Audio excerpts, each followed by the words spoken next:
Welcome to Amy's Bookshelf Reviews podcast. It is a spin-off of the website and book review site of Amy's Bookshelf Reviews. Amy's Bookshelf Reviews podcast is about book reviews, a writer's muse, a book's peruse, author interviews, and literary news. Welcome to the new year, where new things may happen with this. I hope you all enjoy, and thank you for listening. Okay. So, good evening, listeners. I'm Amy, and welcome to Amy's Bookshelf Reviews podcast. Today, we are joined by an author. Please introduce yourself and let the audience know how they can connect with you. Thanks a lot, Amy. My name is Ivy Schweitzer, and I am actually a retired professor. I was an academic for many years and taught at Dartmouth College. I taught English, American literature, and women and gender studies. And I've always written poetry, but before retirement, but certainly since retirement, I've just been dedicating all my time to poetry. And I'm so excited that my debut solo collection is appearing, hopefully at the end of this month, from Finishing Line Press. Title is Dividing Rivers, which is a reference to the Connecticut River in the Upper Valley where I live. And hopefully we'll talk a little bit more about that. And you can learn more about me, and I've done a lot of writing, a lot of academic writing, but also a lot of poetry at my author site, which is at sites.dartmouth.edu/Ivy Schweitzer. Oh, great. Thank you. I love poetry. I've been writing poetry all my life, and I love it when there's always that person who thinks that all poems have to rhyme. They're like, oh, that's nice, but it doesn't rhyme like it's supposed to. Oh, that just, I'm like, yeah, okay, whatever. My father was a fan of Robert Burns, and I just kind of that was one of the things that we could connect with when I was younger, was poems. And he had there was this picture in a magazine of a rose, and then it had Burns's, my love is like a red, red rose. Mm-hmm. And my father gave that to me, and to this day I just cherish it. Right now he's at the end of life stage for dementia, but he had always been a poet at heart. So that was like really important to me, that we had at least a little bit of connection, because we didn't always see eye to eye. So you said you've been writing poetry for a long time. When did you start? I mean, what gave you that inspiration? Well, first let me say I'm sorry to hear about your dad, but it's lovely that that he was a poet at heart, and maybe you can share poetry with him in this difficult time as he passes into the next realm. Yeah. I just remember writing poetry as a very young age. And I remember, I think my first poem that I actually published, I think I was about 10 or so, or 12. It was about, and of course, it's about grief. It was about my grandmother dying. And this was my father's mother, I was very close to. And I used to have sleepovers at her house, and she would make rag curls in my hair. She was from, quote, the old country. She was from Romania. Her first language was Yiddish, which is, of course, relevant to this book of poetry. Yeah. And when she died, we cleaned out her apartment, which was over my father's, the store that my father worked in. He made curtains and slip covers. He was kind of like a genius with a sewing machine, actually. And what I remember, and what the poem is about, is finding piles and piles of pennies in her closet. Just as piles of them. So I don't really know what she was doing with those pennies, saving them. Wow. Pennies were more valuable at that time. Now I think we're getting ready to phase them out practically. Yeah. But it was just kind of an image of, I don't know, of somebody not hoarding, but holding on to something that was really kind of mysterious in some way or ephemeral. And that was what the poem was about. I think it was called Pennies. Then it got published in some little, newsletter, some local newsletter or Mm-hmm. something. But that was it. Then you're hooked. Then you're hooked. Yeah. Yep. To be able to capture a moment, an experience, an emotion, especially grief. I think a lot of poetry is about grief and loss. Yeah. And sometimes, even when you're like a teenager and you go through that dark stage, I've been there. And I always found that it was just something that I could just, if I didn't have anybody to talk to, I could write it down. And I still do that now. I whatever's on my mind or in my heart, I just write it down. And sometimes it's a poem and sometimes it's just something I've written. But, I always found that it was, there's something about, like, when I read your poems, I could feel, like your passion and that it's emotional, and I can, feel that reading that, and, however you intended your poem to be, I can interpret it in different ways, but either way, it's always beautiful.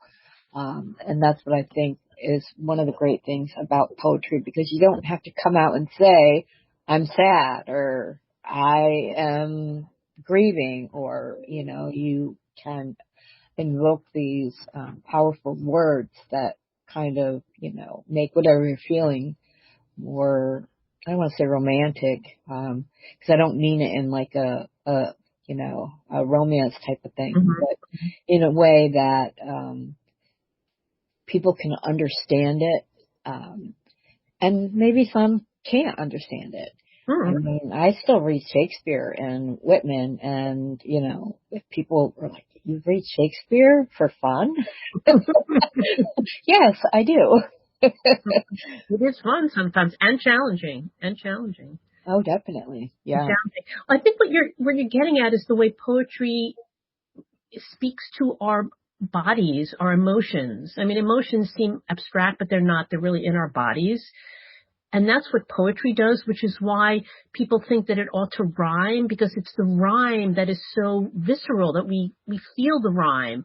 And I would say that I don't usually rhyme in my poems, but there's certainly a music to, there's, I reach for a music that expresses the emotion or sets the scene or brings it to the reader in more than just kind of a mental way, but more like a visceral way.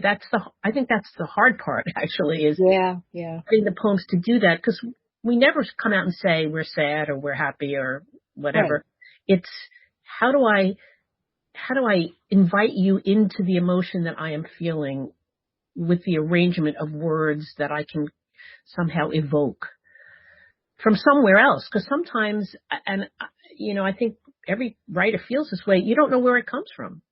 That's true. Yeah. I used to, when I was young, we had some woods near us, and I would go there. I had a little trail, but I would just sit there, bring my notebook and my Walkman, and I would just close my eyes and write. And I was just able to do that. And sometimes I can do that. I can just close my eyes, just sit down and go someplace, or just in my room and just write and see what comes out. And it's always, I find it that when you're writing it, it feels so personal. But then when you have the courage to share it with others, it's just like writing anything that you don't know how someone else is going to react. But I think that poetry is that one thing that is so personal, but yet it can make others feel that it's personal to them as well. Well, it's interesting you talk about courage, because this particular collection of poetry has has really drawn on my courage to publish it, because people have not liked it. A lot of my friends have not liked it. They feel like the poems are provocative or even kind of on the edge of being offensive because they're about race. I think whenever one talks about race, that's what happens. We just, our hackles get up and our defenses get up. And what I was trying to do in this book is really evoke an earlier mindset where my attitudes about race as a white Jewish woman came from. And it was not necessarily nice places. I had to indict my community, which I feel helped me inherit kind of racist attitudes, and attitudes about superiority. And that was just not, that was really, it was hard to write about that. It was really hard to write about all that. And I'm not, even now when I read it, I think there are poems that I would maybe chuck, not put out there. I mean, I had to write them. As a good friend of mine said to me, you had to write these poems. And I wrote them, and hopefully some people will get something out of them, will feel my feelings and feel the kind of vulnerability. And then I'm going to go, and then now I've gone on, and it really has given me a kind of creative lift. So actually my second project is almost done. Oh, great. Yeah. Can't wait to read it. I'm so excited about that. And it's also got a Jewish theme. It's actually a rewriting of the book of Genesis from Eve's point of view. So kind of from a feminine or feminist point of view. And also all these and also from an ecological point of view, because all these creatures and animals speak poems. So the thrush has a poem, and the moth has a poem. The serpent has a poem, of course. Death has a poem in that. So I started to write in other voices, and I think writing this book about my own struggles with my own identity, my own racism, my own, internalized kind of sexism, was really important and allowed me a kind of freedom, a creative freedom. Oh, definitely. I loved reading this book.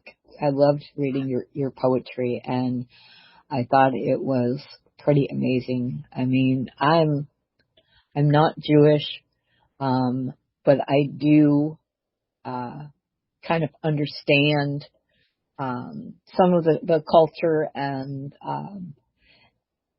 of course, yeah, racism seems to be a big thing, and I think it's always been that way. And I think it's ridiculous. I know this other author, I've read his work, and a lot of it, he's Jewish, so it involves his, sometimes traditions or things that may just seem like they're way out there unless you understand.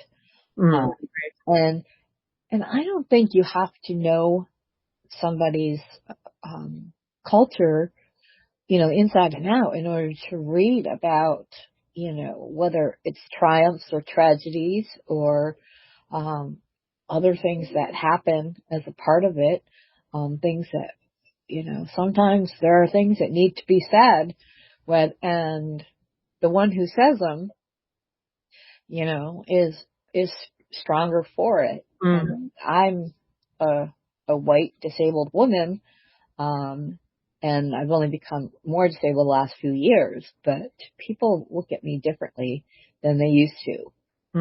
And they, I get that. Some strangers are overly kind, and then there's some that are just like, oh, get out of my way.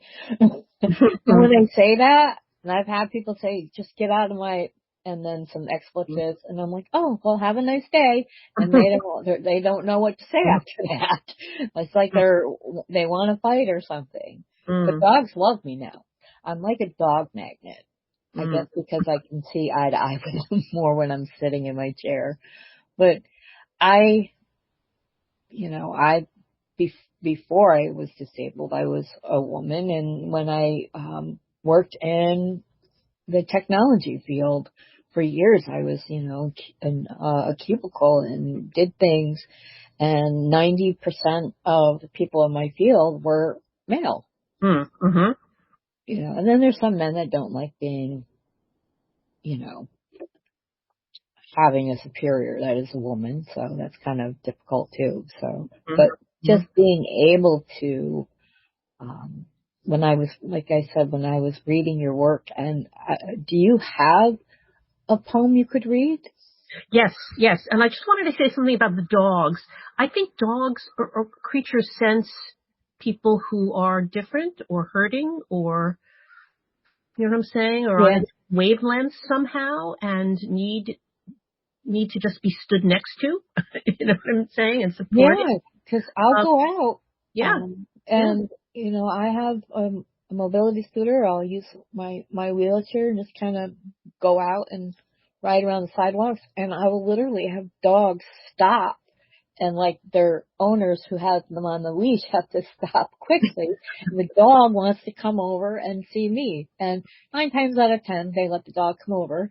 And I ask if I can pet them, and they just love me. And then there's this one dog that I see all the time, and she just thinks I'm her best friend. Well, I think the issue is kind of the balance. We're all different. Yep. Nobody is the same as anybody else. I mean, there are these large differences like white, black, male and female. But actually, within those categories, we're all so different and unique. And the balance is, how do we honor those differences? Because they're beautiful, and that's what makes life interesting. Yeah. But how do we also then accord everybody equal respect and dignity? So how do we balance, the consciousness of difference, which I think is important, and on the other hand, the necessity of equality. Not equality is not the right word. Egalitarianism. You know what I'm saying? Or just plain humanity. Yes, exactly. Well, anyway, this poem, the poem I want to read, which is the first poem that I know you like this poem, which speaks to that and was actually written in response to, Whoopi Goldberg, who made some, what people called troubling comments on the show, The Review, the TV show, in which she said the Holocaust was not about race. And I think, and then she was off the show for 2 weeks, and she was castigated in many news outlets. And I to put her comments in context, I don't think she was saying it wasn't about people murdering Jews and other people they didn't like. I think she was really thinking about it from a kind of American racial context. And anyway, so we can go, I mean, that's right. differ on that. But anyway, this was my response in a kind of vague, general way to her, to that kind of scandal, that, little tempest. And it's called Against Sleepwalking. It is easy to forget. As a Jew, I forget often our whiteness is honorary, tolerated, from the Latin word for bearing, carrying, and enduring pain, claimed by moneylenders, suffered to underwrite white. It is easy to forget that all bias squirms in the same suburbs of a lizard brain, nasty with fear, bruised egos, swamp gas, adrenaline. It is easy to forget how readily I passed in a scrum of others without the root of light by which to bear, carry, endure, until I became what I had passed into. So it is a poem about passing, and about how Jews can pass as white, and it's easy to take refuge in that majority identity. But it is a falsification in some way of my identity. On the other hand, Jews have been quite persecuted for being Jews. So again, there's that knife edge balance there between how much do we applaud or go public with our identities, and how much do we want to just fit into the general common public and not be noticed, not be the round peg that's being pounded into the square hole. Yeah. I understand that, because there's sometimes when you just kind of want to blend in and disappear, and then other times you want to be recognized for who you are. And I've always told, I think that people should be true to who they are, and it makes me sad when there are people, human beings in this world, who think they have to hide who they truly are because someone's going to hate them because they're different. Mm-hmm. As you said, we're all different. We're not the same. Right. The condition I have is not the same as anyone else has. And in fact, you're different from your earlier self. Oh yeah, we all have so many different versions of ourselves. Exactly. And even in like who we are now, I'm obviously not the same person I was when I was 20 or even 40. But I think 40 was the mark when I realized, like, oh yeah, I'm so many different people. So even with talking to people, even being with people now, or being by ourselves, we adapt. We become a version of a mother or a sister, or and being a mother of small children is a lot different than being a mother to adults. Right. Yes. We're all so many, we are just different versions of, who we want to be and who we're around. We wouldn't talk to our boss like they were our best friend unless they were, so there's so many things. It's like I think of all the ways my different versions of my dad, and I was thinking about that, and now he's a version where he's not that at all. Right. He's not even who he was as a person or anything. He's like a broken shell. Right. And but he's still in there. Yeah, he's still in there, and for some reason he still smiles. That's good. He's still in there. It's amazing how we do retain something of a core self, a core being, that we never lose. I think that's really true. And it's interesting to think how we absorb, how do we get these ideas about difference and who's better and who's worse and what's good and what's not good? Where do they come from? Yeah. This is what in part what the book struggles with is kind of looking at where I think my attitudes came from, and how painful they are.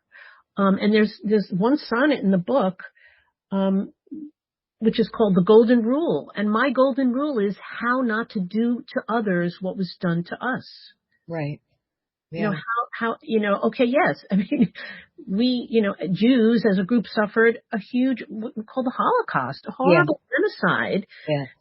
And look at what Jews are now doing to other people, to Palestinians. I know. This is beyond belief. Yeah. I don't want to open this whole can of worms, but it's kind of beyond belief. But there have been other Holocausts and other genocides that humanity has perpetrated on people, how did we get there? How have we allowed ourselves to do this? And in part, it's how we train children and how we think about and what we fear. I think it's about fear. I think so. Yeah. If somebody doesn't understand something, or they don't know the truth about something, they try to act like it doesn't exist, or they don't want to be part of it, or it turns them into hate. Mm-hmm. Where you have, that is your golden rule. Mine is something I learned from my mother. I learned a lot of things from my mother. But the one thing was to be kind. Mm. And when I'm angry at someone, or I have those feelings of, I don't like you. I just don't like those feelings at all. Mm. And my mom, she never thought she was good enough, but she was like the most kindest and generous person I had ever met. And she loved children and took care of over 50 children plus her 5 that she had. Mm-hmm. But that was she didn't have to say, Amy, you need to be nice, you need to be kind, don't judge people. I saw how she was, and then I was able to become kind of like that, because she didn't have to tell me to do that. It's like my kids. I didn't have to tell them to say thank you and open the door for people. They just learned from my behavior. Mm-hmm. And it would be nice if some people change their behavior so the next generations will be more inclined to accept all of our differences. I think we're getting there. I mean, I hate to seem like a kind of Girl Scout about this, but I think the arc of justice is very long. I think we're kind of in a little backwater right now, a little backlash. But I do think when I talk to young people, I talk to my children who are, grown but young, and their friends, and why they're disillusioned and why they're not voting, and, why they think it's hopeless to them. We need to have a more communitarian spirit. We need to, that mother's love that you're talking about, the model that your mother gave you without words, right, but actions, is the most important kind of love, because it is a kind of selfless love. And when I say that, I'm aware that women have been taught to be selfless, and that's been a problem. And we need to take ourselves back and honor ourselves. And good mothers do that, right? Yeah, good because mothers, if you can't take care of yourself, then how can you take care of your children? Exactly. And how do we take care of the world? But if we had that as a model, that kind of, not selfless, but that giving kind of love that opened it to everybody, I think there would be less hate in the world. There would be less, I don't know, this just sounds, so optimistic, but I do think we have the critical tools and the emotional tools to get where we need to go. We know really how things work. We know that fear and hatred always ends up redounding to the people who feel it. They dwarf your soul, and they disfigure your soul. Exactly. So we know that. So then the question is, how do we get that love, that kind of platonic love, right? The non-romantic love that you started talking in the beginning. Yeah. Romantic. It's not about, this kind of passion. It's about a love of humanity. It's not eros, but it's a kind of deep love of people and the earth. That's the other thing we have to love, because we've really done a bad job. I know.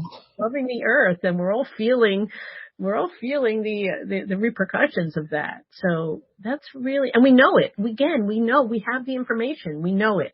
The question is, how do we apply this? How do we make it work in our daily lives? How do we change our values so that they respect the goals, the ends that we want? And we're not quite there yet. We're just not there yet. Yeah, no, I totally agree. And I want to thank you very much for being a guest on my podcast. I really enjoyed our conversation. And when you finish your next book, please send me a copy, because I definitely want to read it. I definitely will. It's fun. It's fun to rethink the origin story from a different perspective. And I would definitely have you back on the show when that comes out. So good. I love having you on. Thank you, Amy. Thank you for the opportunity. I really appreciate it. You're welcome. If you wish for you or your book to be on the show, go to amysbookshelfreviews.com/podcast. Thank you for listening. Be safe, be well, and always be kind. Thank you for listening to Amy's Bookshelf Reviews. If you are looking to be on the podcast or looking for a book review, you can go to amysbookshelfreviews.com and look for the appropriate navigational menu. Again, thank you all for listening and being a supporter of this podcast and of the Amy's Bookshelf Reviews professional reviewers of books and audiobooks. Thank you all. Be safe and be well.